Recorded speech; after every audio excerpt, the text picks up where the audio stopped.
சின்னவங்கலேருந்து பெரியவங்க வரைக்கும் எல்லாருக்குமே உருளைக்கிழங்குனா ரொம்ப பிடிக்கும். அந்த உருளைக்கிழங்குல நம்ம சிப்ஸு, உருளைக்கிழங்கு பொரியல் இப்படி பண்ணி போர் அடிக்காமல் ஒரு வித்தியாசமாக இன்றைக்கி உருளைக்கிழங்கு 65 எப்படி பண்ணுறதுன்னு பார்க்கலாம். இதை நீங்கள் ஈவினிங் ஸ்நாக்ஸாக கூட பசங்களுக்கு சர்வ் பண்ணலாம். ரொம்பவே சூப்பராக இருக்கும். வாங்க இதை எப்படி பண்ணுறதுன்னு பார்க்கலாம். இதுக்கு தேவையான பொருட்கள் எல்லாமே நான் மெஷர்மெண்ட்டோட டிஸ்கிரிப்ஷனில் கொடுத்துருக்கேன், ரெஃபர் பண்ணிக்கோங்க. ஒரு 300 கிராம்ஸ் உருளைக்கிழங்கு எடுத்து தோல் சீவிட்டு குட்டி குட்டி க்யூப்ஸாக கட் பண்ணி எடுத்துக்கோங்க. இப்போ ஒரு பாத்திரத்தில் ஒரு 2 கப் அளவுக்கு தண்ணி ஊற்றிக்கலாம். தண்ணி ஊற்றிட்டு நம்ம கட் பண்ணி வச்சுருக்கிற உருளைக்கிழங்கை ஃபுல்லாக ஆட் பண்ணிடலாம். இப்போ ஒரு 5 to 10 மினிட்ஸில் இந்த மாதிரி கொதிக்க ஆரம்பித்ததுக்கப்புறம் நீங்கள் உருளைக்கிழங்கை எடுத்து குத்தி பார்த்தீங்கன்னா இந்த மாதிரி சாஃப்டாக உள்ளே போகணும். அந்த மாதிரி ஆயிடுச்சுன்னா கேஸை ஆஃப் பண்ணிவிட்டு வடிகட்டி எடுத்துருங்க. நீங்கள் ரொம்ப நேரம் கொதிக்க விட்டுட்டிங்கன்னா உருளைக்கிழங்கு குழஞ்சி போயிடும். 65 பண்ணுறதுக்கு நல்லா இருக்காது. இப்போ இது நல்லா ஆறினத்துக்கு அப்புறமா இதில் மசாலாலாம் ஆட் பண்ணிக்கலாம். ஒரு 3/4 ஸ்பூன் உப்பு போட்டுக்கலாம். ஒரு 1/2 ஸ்பூன் மஞ்சள் பொடி, அதோடையே ஒரு 1.5 டேபிள் ஸ்பூன் அளவுக்கு Kashmiri red chilli powder add பண்ணிக்கோங்க. ஒரு 1/2 spoon garam masala, 2 tablespoon cornflour, 1/2 tablespoon அரிசி மாவு, 1/2 டேபிள் ஸ்பூன் மைதா மாவு,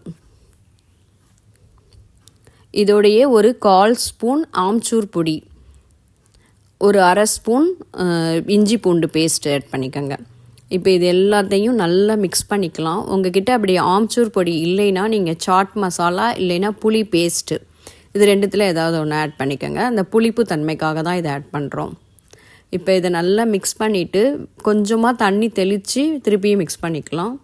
அப்போ தான் அந்த ஒவ்வொரு உருளைக்கிழங்குலையும் அந்த மசாலா நல்லா கோட்டாக இருக்கணும். அந்த அளவுக்கு மட்டும் தண்ணி ஊற்றிக்கோங்க. இப்போ இதை ஒரு 1/2 hour மூடி போட்டு வச்சுக்கலாம்.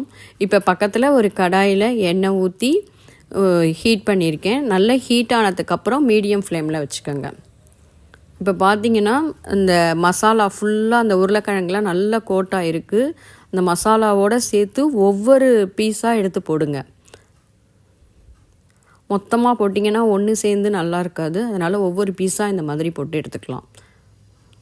இப்போ லைட்டாக திருப்பி விட்டுருங்க. ஆயிலில் இருக்கிற சவுண்டெல்லாம் குறைஞ்சதுக்கப்புறமா இந்த மாதிரி எடுத்துட்டிங்கன்னா உங்களுக்கு பார்க்கும்போதே தெரியும் நல்ல கிறிஸ்பியாக கலர்ஃபுல்லாக சூப்பரான பொட்டேட்டோ 65 ரெடி ஆகிடுச்சு. இப்போ ஆயில் சூடாக இருக்கும்போதே கொஞ்சமாக கருவேப்பிலையும் 2 பச்சை மிளகாயையும் கீறி போட்டு எடுத்துக்கோங்க. இந்த மாதிரி ஃப்ரை பண்ணி இப்போ நம்ம பொட்டேட்டோ 65 சர்வ் பண்ணிடலாம். ஒரு பிளேட்டில் பொட்டேட்டோ 65 வச்சுட்டு மேலே கருவேப்பிலையும் பச்சை மிளகாயும் ஃப்ரை பண்ணதை வச்சுடுங்க.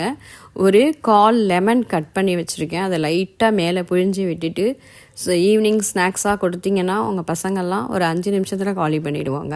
Lunch variety rice, pulao, sambar சாதம், தயிர் சாதம் எல்லாத்துக்குமே சூப்பர் சைட் டிஷ்ஷாக இருக்கும். பண்ணி பார்த்துட்டு கமெண்ட் பண்ணுங்கள். எங்கள் சேனலை கண்டிப்பாக சப்ஸ்கிரைப் பண்ண மறந்துடாதீங்க. தேங்க்யூ.